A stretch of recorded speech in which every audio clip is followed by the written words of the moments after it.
Magandang San Joseño, nandito tayo ngayon sa ikatlong araw ng Tanglawan Festival 2025. Dito sa Amphitheater New Government Center, Barangay Dulong Bayan. Kasabay ng selebrasyon ng 10th Tanglawan Festival at 125th Philippine Civil Service Anniversary, binuksan ng Sports Fest ng CJA o ng City Government Employees Association.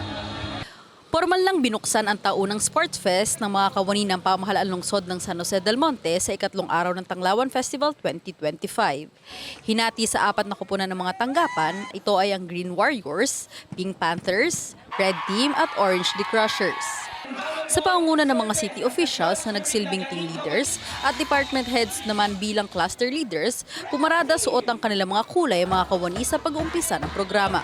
Masayang-masaya naman ang magkatuwang sa serbisyo, Mayor Ate Rida Robes at Congressman Arthur B. Robes sa mga kawani na nakiisa at nagpakitang gilas ng kanilang mga galing at talento. Masaya po ako kasi kanina nung nakikita ko kayo sa baba, parang well-practiced kayo kahit alam kong na-postpone. Pero sabi ni CA, ni Atty. Saldi Mendoza, ituloy natin ang ating para sa ating mga kawani ng gobyerno dahil alam kong kayo ay lahat excited. Tayo sa lungsod ng San Jose del Monte, wala tayong problema dahil maayos ang lungsod San Jose del Monte, Bulacan. Dahil tayong mga kawani ng pamahalaan ay meron ng ganitong pagdadausan ng ating sa larangan ng pakikiisa o pakikipagkaibigan. Dahil alam naman natin, yung mga ganitong palaro, ganito ay hindi lamang talento yung ating ibinibigay. Dapat yung pakikipagkaibigan. Ipaalam natin, no? Pangatlong araw pa lang tayo. Meron pa tayong 7 araw. Kaya kailangan itong 7 araw ay mapaganda pa natin itong Tanglawan Festival. Sa inyong lahat, Arya, San Joseño. Rumampa naman ang mga muse na kumakatawan sa mga kulay ng green, red, pink at orange. Sa huli, itinanghal bilang best muse si Jenny Buan ng Red Team.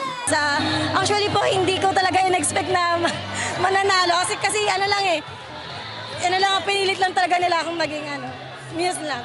Super happy po kasi ayun, nanalo. Maraming salamat po kay Mayora, Congressman Arthur, sa lahat po ng akawani. Maraming salamat po.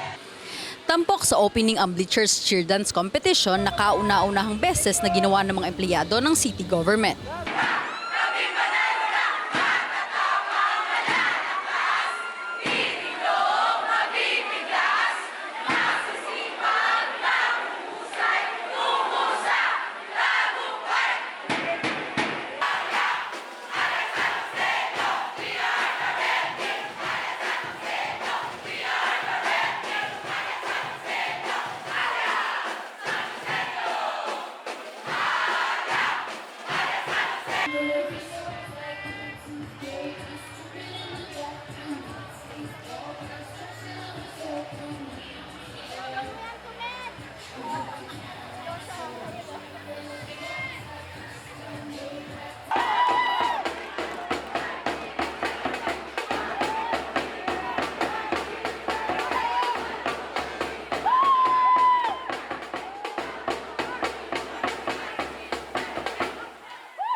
Nakuha ng Green Warriors ang third runner-up, ang Red Team naman ay ang second runner-up, first runner-up ang Pink Panthers at champion naman ang Orange the Crushers. Ika-10th anniversary po ng ating Tanglawan at 25th anniversary ng ating pagiging syudad, napili po namin na magkaroon ng partisipasyon ang mga empleyado ng lokal na gobyerno. So, gusto natin yung kakaiba, no? So itong Bleacher Cheer Dance Competition, kukonti lang yung gumagawa. So dito sa ating city, baka tayo lang yung kauna-unahan. At take note, mga empleyado pa ng gobyerno yung mga nag-participate.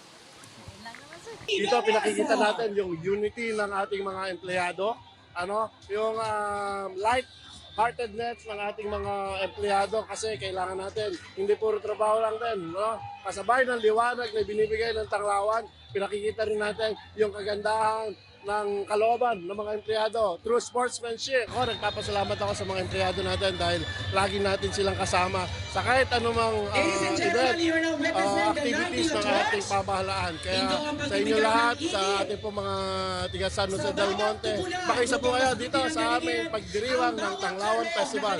Magandang gabi! Arya San Joseño!